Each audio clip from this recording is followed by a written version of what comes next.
जय हिंद साथियों, आप लोग का स्वागत है आपके अपने चैनल सिलेक्शन पूरी पर। मैं संजय कुमार आप लोग का स्वागत करता हूं आज की अपनी इस नई क्लास में, जो कि जीके जीएस से संबंधित है।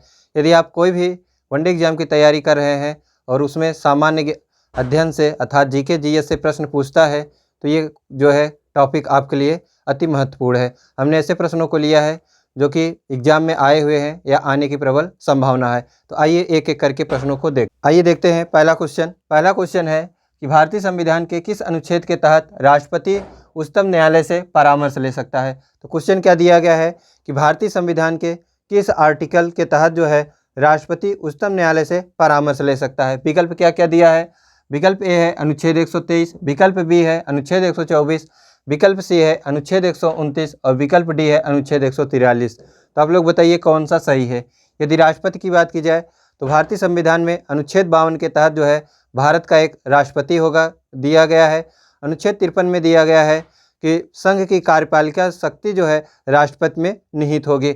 अनुच्छेद 54 में राष्ट्रपति के बारे में गया है कि उसके निर्वाचन में कौन कौन भाग लेगा। यदि बात की जाए राष्ट्रपति के निर्वाचन में कौन कौन भाग लेता है, तो लोकसभा के जो निर्वाचित सदस्य होते हैं, राज्यसभा के जो निर्वाचित सदस्य होते हैं और विधानसभा के जो निर्वाचित सदस्य होते हैं। विधान परिषद के सदस्य जो है इसमें भाग नहीं लेते हैं और ना जो चुने जाते हैं वो भी व्यक्ति जो है भारतीय संविधान के तहत जो है राष्ट्रपति के चुनाव में भाग नहीं लेते हैं। अनुच्छेद 55 की बात की जाए तो अनुच्छेद 55 में दिया गया है कि राष्ट्रपति निर्वाचन की रीति क्या होगी। जो राष्ट्रपति का निर्वाचन है यह अप्रत्यक्ष जो है एकल संक्रमणी पद्धति के द्वारा जो है इनका निर्वाचन किया जाता है। अनुच्छेद 56 की बात की जाए तो अनुच्छेद 56 में दिया गया है कि राष्ट्रपति के पदावधि के बाद उसका कार्यकाल कितना होगा। अनुच्छेद 57 की बात की जाए तो अनुच्छेद 57 में दिया गया है कि राष्ट्रपति के पुनर्निर्वाचन की क्या उसकी अर्हता है। और अनुच्छेद 60 की बात की जाए तो राष्ट्रपति के शपथ के बारे में प्रावधान किया गया है।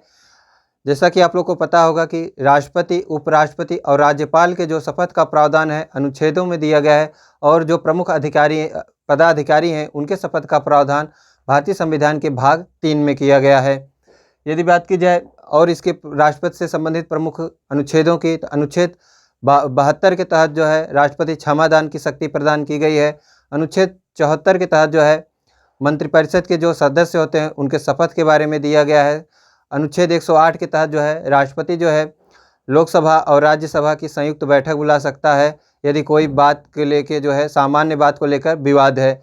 अनुच्छेद 123 के तहत जो है राष्ट्रपति जो है वह अध्यादेश जारी कर सकता है। अध्यादेश कब जारी करता है, जब लोकसभा और राज्यसभा का जो है कार्यकाल नहीं चल रहा हो। और अनुच्छेद 143 के तहत जो है दिया गया है कि सर्वोच्च न्यायालय से जो है राष्ट्रपति परामर्श ले सकता है।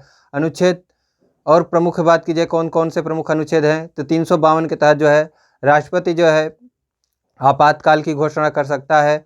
अनुच्छेद 356 के तहत राज्यों में जो है राष्ट्रपति शासन लगा सकता है। और अनुच्छेद 360 के तहत जो है वित्तीय आपात की घोषणा कर सकता है। तो आइए देखते हैं। देखिए, हमने कहा कि आप लोग को बताया कि अनुच्छेद 143 के तहत जो है राष्ट्रपति जो है उच्चतम न्यायालय से क्या लेता है, परामर्श लेता है। तो हमारा कौन सा विकल्प सही होगा, डी। यदि बात की जाए विकल्प ए की, तो अनुच्छेद 123 में क्या दिया गया है, हमने आपको बताया कि राष्ट्रपति जो है अध्यादेश जारी कर सकता है। अब इसे आप लोग याद कैसे करेंगे, तो देखिए राष्ट्रपति के पास तीनों पावर हो गया। कैसे, देखिए 1 2 3, अर्थात देखिए ये राज्यसभा, लोकसभा और राष्ट्रपति जो है मिलके।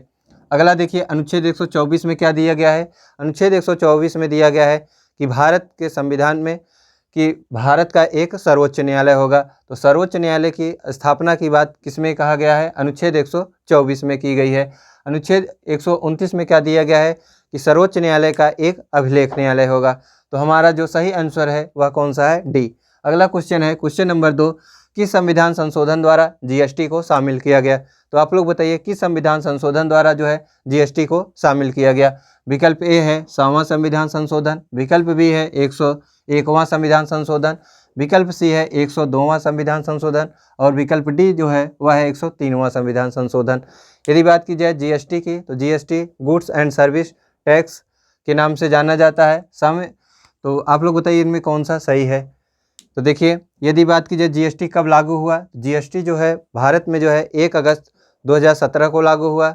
यदि बात की जीएसटी कहाँ से लिया गया है या सबसे पहले जीएसटी कहाँ लागू किया गया था, तो फ्रांस में। यदि बात की जीएसटी भारत में कब यह लोकसभा में लाया गया था या पास किया गया, तो 8 सितंबर 2016 को किया गया। यदि बात की जाए कि संविधान संशोधन द्वारा, तो 101वां जो संविधान संशोधन है इसी के तहत जो है जीएसटी को लाया गया। यदि 7वें संविधान संशोधन की बात की जाए, तो 7वें संविधान संशोधन द्वारा जो है भारत और बांग्लादेश के बीच में जो है समझौता हुआ और इसके तहत जो है भारत ने कुछ ज़मीनें जो है बांग्लादेश को दी और कुछ ज़मीनें जो है बांग्लादेश ने भारत को दी। 102वां की बात की जाए तो 102 के तहत जो है भारत में क्या किया गया, इस संविधान संशोधन द्वारा जो है पिछड़ा वर्ग आयोग की स्थापना की गई और 103वें संविधान संशोधन द्वारा जो है सामान्य वर्ग को आर्थिक रूप से पिछड़े वर्ग हैं उनको जो है 10% का आरक्षण दिया गया। अगला क्वेश्चन है क्वेश्चन नंबर 3, किस अनुसूची में पंचायती राज का उल्लेख किया गया है। यदि बात की जाए कि कौन कौन से विकल्प दिए गए हैं, तो विकल्प दिए गए हैं ए 8वीं अनुसूची, विकल्प बी है 9वीं अनुसूची, विकल्प सी है 10वीं अनुसूची और विकल्प डी है 11वीं अनुसूची। तो बताइए कौन सा सही है। यदि अनुसूची की बात की जाए तो भारतीय संविधान में जब भारतीय संविधान लागू हुआ था उस समय जो है 8 अनुसूचियाँ थी, किंतु ज़रूरत के हिसाब से जो है इसमें 4 और अनुसूचियाँ जोड़ी गई, तो वर्तमान समय में जो है 12 अनुसूचियाँ हो गई हैं। यदि बात की जाए प्रथम अनुसूची कब जोड़ी गई, तो 1991 ईस्वी में जो है भारत की प्रथम 9वीं अनुसूची जोड़ी गई। यदि बात की जाए कि पंचायती राज का उल्लेख जो है किस अनुसूची में किया गया है, तो पंचायती राज का उल्लेख जो है वह 11वीं अनुसूची में किया गया है। यदि बात की जाए 11वीं अनुसूची कब जोड़ी गई, तो 11वीं अनुसूची जो है भारतीय संविधान में जो है 73वें संविधान संशोधन 1992 के तहत जो है जोड़ी गई और पंचायती राज में जो है इस समय वर्तमान समय में 29 विषय रखे गए हैं। यदि बात की जाए 12वीं अनुसूची जो कि ठीक इसी साल जो है जोड़ा गया था 1992 में ही, उसमें जो है नगर निगम से संबंधित है और उसमें जो है 18 विषय को रखा गया।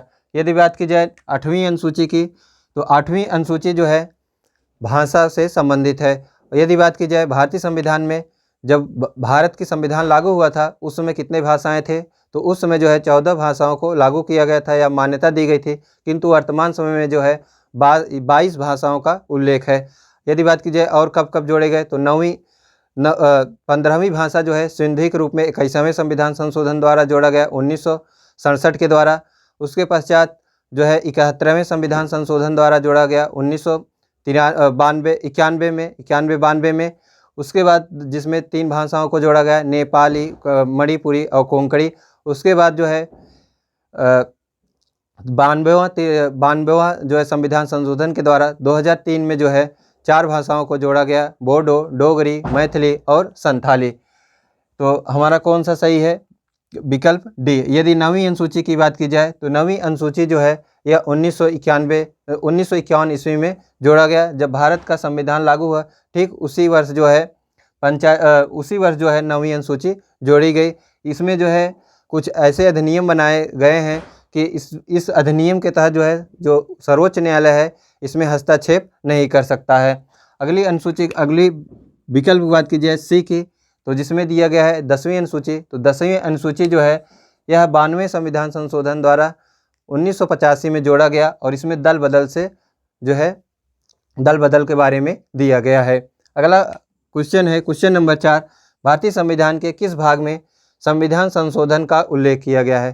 तो आप लोग को बताना है कि भारतीय संविधान के किस भाग में जो है संविधान संशोधन का उल्लेख किया गया है। विकल्प ए है भाग 16 में, भाग 17 में या भाग 18 में या भाग 20 में। तो बताइए कौन सा सही है।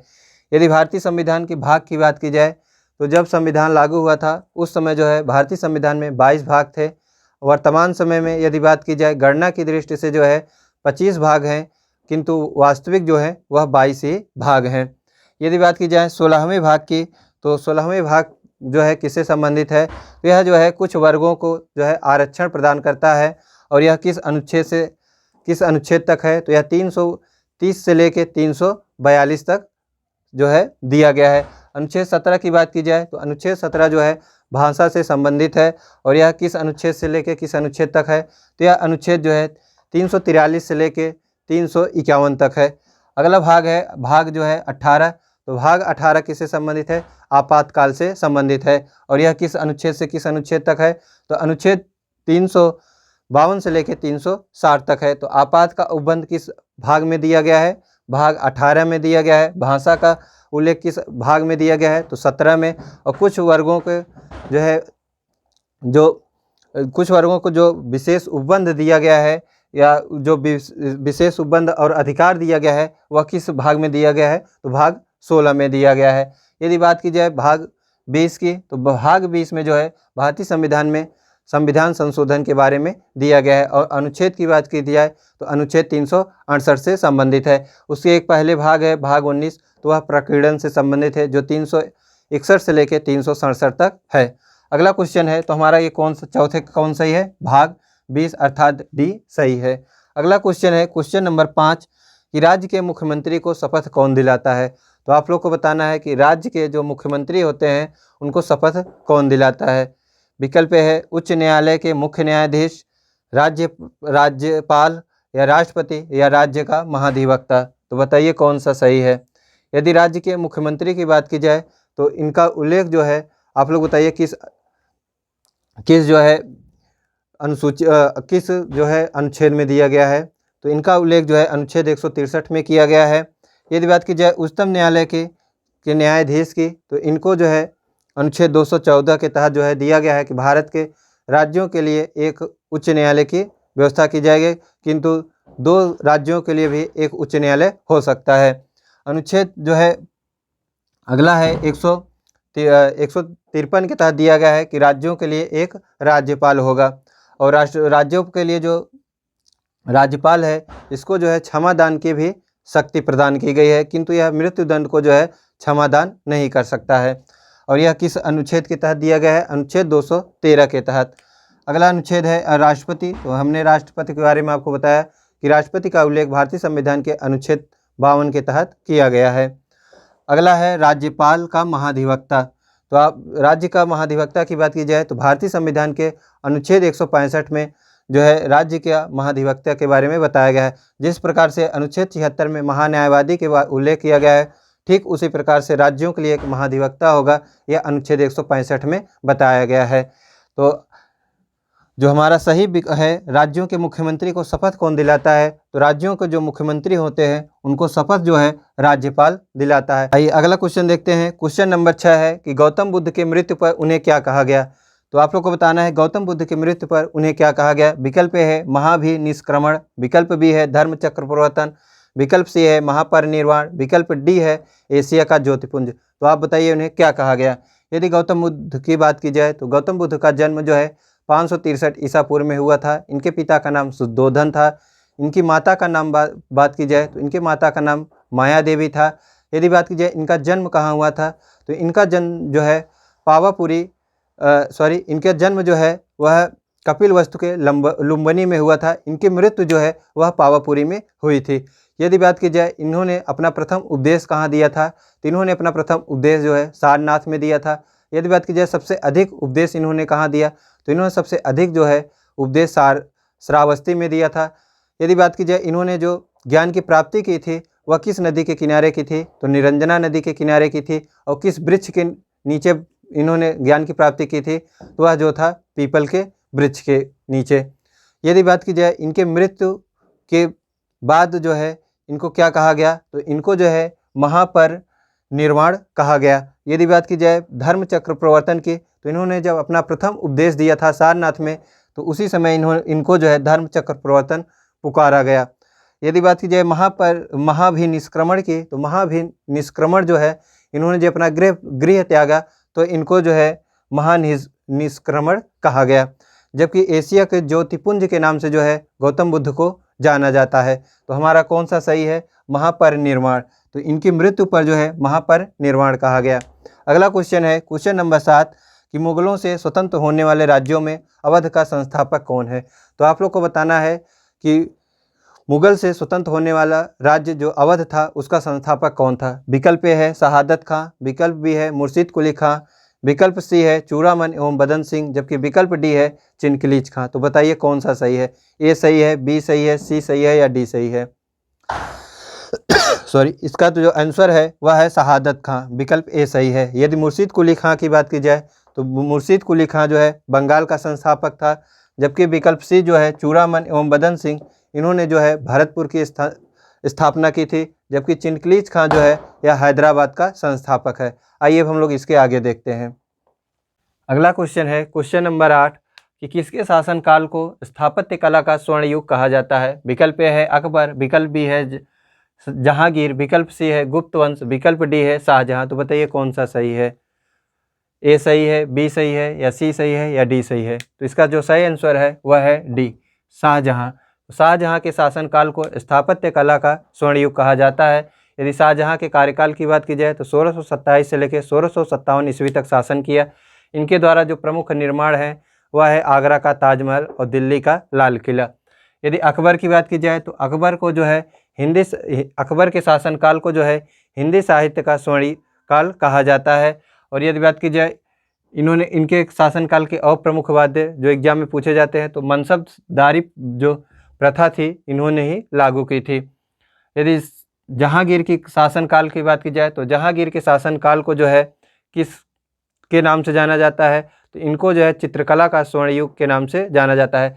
तो जहांगीर के शासनकाल को चित्रकला का स्वर्ण युग के नाम से जाना जाता है, जबकि गुप्त वंश को जो है इतिहास का स्वर्ण युग के नाम से जाना जाता है। तो भारतीय इतिहास का स्वर्ण युग किस वंश को कहा जाता है? गुप्त वंश को कहा जाता है। स्थापत्य कला का जो है स्वर्ण युग किसके शासनकाल को कहा जाता है? तो शाहजहां को। जबकि जहांगीर को के शासनकाल को जो है किसका स्वर्ण युग कहा जाता है? तो चित्रकला का कहा जाता है। जबकि अकबर के शासनकाल को हिंदी साहित्य का जो है स्वर्ण युग कहा जाता है। अगला क्वेश्चन है कि प्रथम आंग्ल मैसूर युद्ध किस संधि के तहत समाप्त हुई थी। तो आप लोग को बताना है कि प्रथम आंग्ल मैसूर युद्ध जो है किस संधि के तहत समाप्त हुई थी।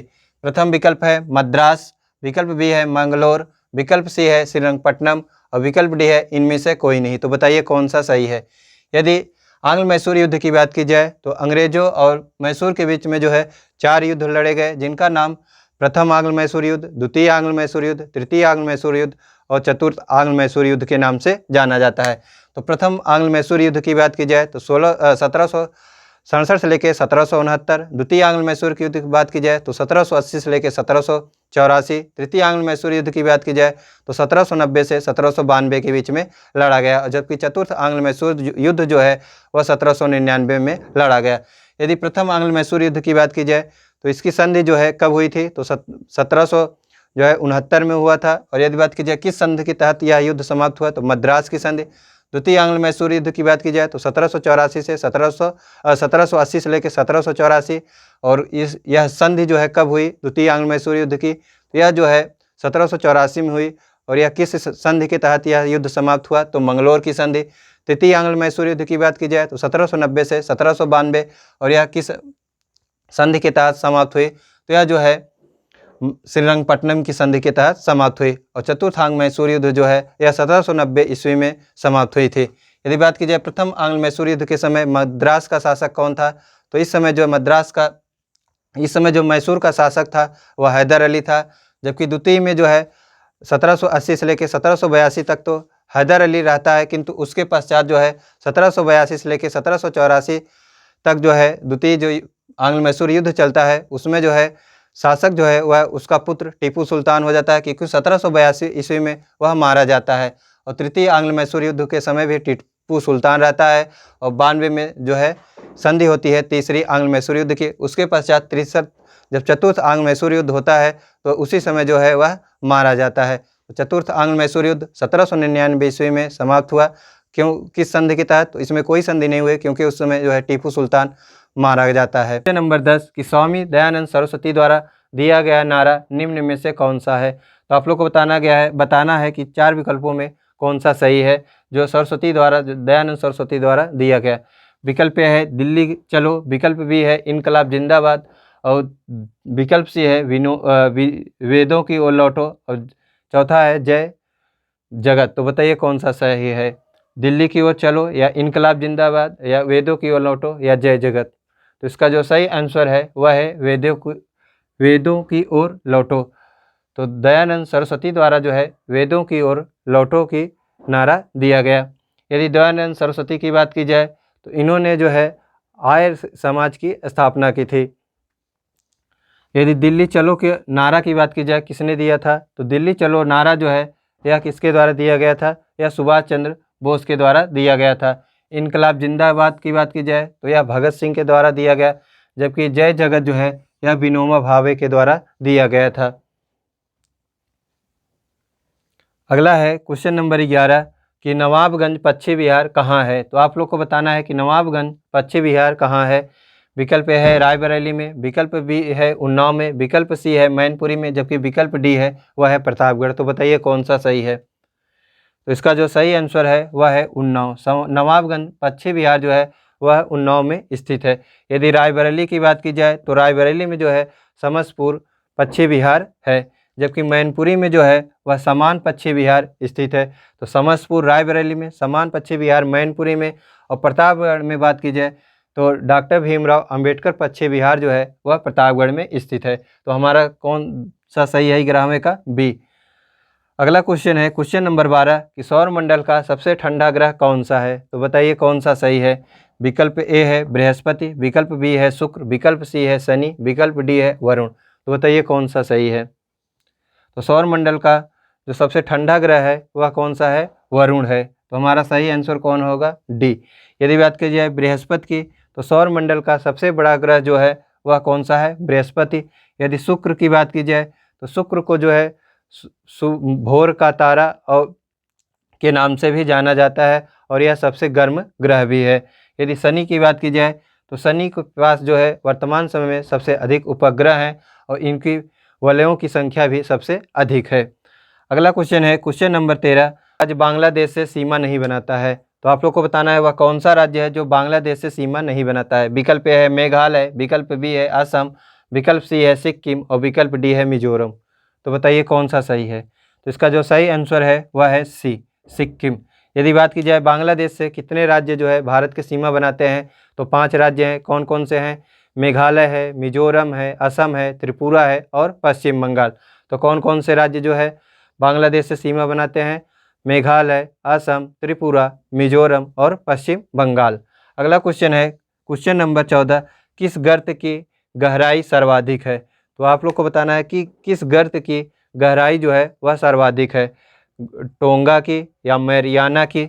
विकल्प ए है टोंगा, विकल्प बी है मरियाना, और जबकि विकल्प सी है वह है प्यूर्टो रिको, और जबकि विकल्प डी है वह है सुंडा।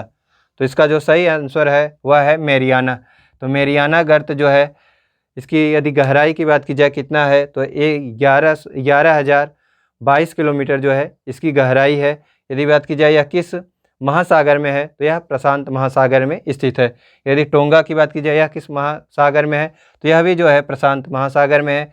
यदि प्यूर्टो रिको तट की बात की जाए यह किस महासागर में है, तो यह जो है अंटार्कटिक महासागर में है। जबकि सुंडा जो है यह पूर्वी हिंद महासागर में स्थित है। आइए अब हम लोग अगला क्वेश्चन है क्वेश्चन नंबर 15 कि ट्रांसफार्मर का आविष्कार किसने किया था। तो आप लोग को बताना है कि ट्रांसफार्मर का आविष्कार किसने किया था। विकल्प ए है व्हीलर, विकल्प बी है माइकल फैराडे, विकल्प सी है ग्राहम बेल, विकल्प डी है अलेक्जेंडर फ्लेमिंग। तो बताइए कौन सा सही है, ए सही है, बी सही है, या सी सही है, या डी सही है। तो इसका जो सही आंसर है वह है माइकल फैराडे। माइकल फैराडे ने जो है ट्रांसफार्मर का आविष्कार किया था। यदि व्हीलर की बात की जाए तो व्हीलर ने जो है विद्युत पंखे का आविष्कार किया था। ग्राहम बेल की बात की जाए तो ग्राहम बेल जो है माइक्रोफोन की आविष्कार किया था। जबकि अलेक्जेंडर फ्लेमिंग जो है इन्होंने जो है पेंसिलिन की खोज की थी। तो हमारा कौन सा सही है आंसर, ट्रांसफार्मर का खोज आविष्कार जो है वह माइकल फैराडे ने किया था, अर्थात बी सही है। अगला क्वेश्चन है क्वेश्चन नंबर 16 कि एसिटिक अम्ल किसमें पाया जाता है। तो आप लोग को बताना है कि एसिटिक अम्ल जो है किसमें पाया जाता है, संतरा में, इमली में, दही में या सिरके में। यदि बात की जाए संतरा में कौन सा जो अम्ल पाया जाता है, तो वह संतरा में जो है सिट्रिक अम्ल पाया जाता है। जबकि इमली में कौन सा पाया जाता है, तो इमली में जो है टार्ट्रिक अम्ल पाया जाता है। तो संतरा में कौन सा, सिट्रिक, जबकि इमली में टार्ट्रिक अम्ल पाया जाता है। दही में कौन सा पाया जाता है, तो दही या खट्टे दूध में जो है लैक्टिक अम्ल पाया जाता है। जबकि सिरका में जो है कौन सा अम्ल पाया जाता है, तो एसिटिक अम्ल पाया जाता है। तो हमारा सही कौन सा होगा, डी। तो 16 का कौन सा सही है, डी, सिरका में कौन सा अम्ल पाया जाता है, एसिटिक अम्ल। अगला क्वेश्चन है क्वेश्चन नंबर 17 कि मधुमक्खी पालन का अध्ययन क्या कहलाता है। तो आप लोग को बताना है कि जो मधुमक्खी पालन होता है इसके अध्ययन को क्या कहते हैं, सेरीकल्चर या पीसी कल्चर या एपी कल्चर या माइकोलॉजी। तो बताइए कौन सा सही है इसमें। यदि सेरीकल्चर की बात की जाए तो सेरीकल्चर जो है रेशम पालन का अध्ययन को क्या कहा जाता है, सेरीकल्चर। तो रेशम पालन के अध्ययन को सेरीकल्चर कहा जाता है। जबकि पीसी कल्चर जो है यह मत्स्य पालन को कहा जाता है। तो सेरीकल्चर रेशम पालन, पीसी कल्चर मत्स्य पालन, जबकि एपी कल्चर जो है यह मधुमक्खी पालन से संबंधित है। जबकि माइकोलॉजी जो है यह किसके संबंधित है, यह कवक से संबंधित है। अगला है क्वेश्चन नंबर 18। तो हमारा कौन सा सही है, 17 का मधुमक्खी पालन जो है इसका अध्ययन क्या कहलाता है, एपी कल्चर। क्वेश्चन है क्वेश्चन नंबर 18, विश्व विरासत दिवस कब मनाया जाता है। विकल्प ए है 22 मार्च, विकल्प बी है 18 अप्रैल, विकल्प सी है 22 अप्रैल, विकल्प डी जो है वह है 8 मई। तो बताइए कौन सा सही है। यदि 22 मार्च की बात की जाए तो विश्व जल दिवस जो है 22 मार्च को मनाया जाता है। 18 अप्रैल को जो है विश्व विरासत दिवस मनाया जाता है। तो हमारा कौन सा सही है, बी, 18 अप्रैल को विश्व विरासत दिवस मनाया जाता है। जबकि 22 अप्रैल को जो है पृथ्वी दिवस मनाया जाता है और 8 मई को जो है विश्व रेड क्रॉस दिवस मनाया जाता है। अगला क्वेश्चन है क्वेश्चन नंबर 19, आय का वितरण मापा जाता है। तो आपको बताना है कि आय का वितरण किससे मापा जाता है, फिलिप वक्र से या लॉरेंज वक्र से या मार्शल वक्र से या लाफर वक्र से। तो इसका जो सही आंसर है वह है लॉरेंज वक्र से। तो जो आय का वितरण है वह लॉरेंज वक्र से मापा जाता है। अगला क्वेश्चन है क्वेश्चन नंबर 20, गरीबी की संस्कृति का विचार प्रस्तुत किया। तो आप लोग को बताना है कि गरीबी की संस्कृति का जो विचार है वह किसने प्रस्तुत किया था। विकल्प है ऑस्कर लुईस द्वारा, विकल्प बी है गुन्नार मिर्डर द्वारा, विकल्प सी है आशीष बोस द्वारा या विकल्प डी है अमर्त्य सेन द्वारा। तो इसका जो सही आंसर है वह है ए जो है इसका सही है। ऑस्कर लुईस द्वारा जो है गरीबी संस्कृति की जो है विचार प्रस्तुत किया गया था। तो आज की क्लास हमारी यहीं पे समाप्त होती है, जो कि प्रमुख 20 प्रश्न थे जो कि एग्जाम में आए हुए हैं या आने की प्रबल संभावना है। यदि आपको लोग को ये सभी प्रश्न जो है अच्छे से समझ में आए हों तो इस क्लास को लाइक करें और जिस भी साथी ने अभी तक इस चैनल को सब्सक्राइब नहीं किया है तो चैनल को अवश्य सब्सक्राइब करें तथा अपने मित्रों को भी शेयर करें। मिलते हैं एक और क्लास के साथ। जय हिंद, जय भारत।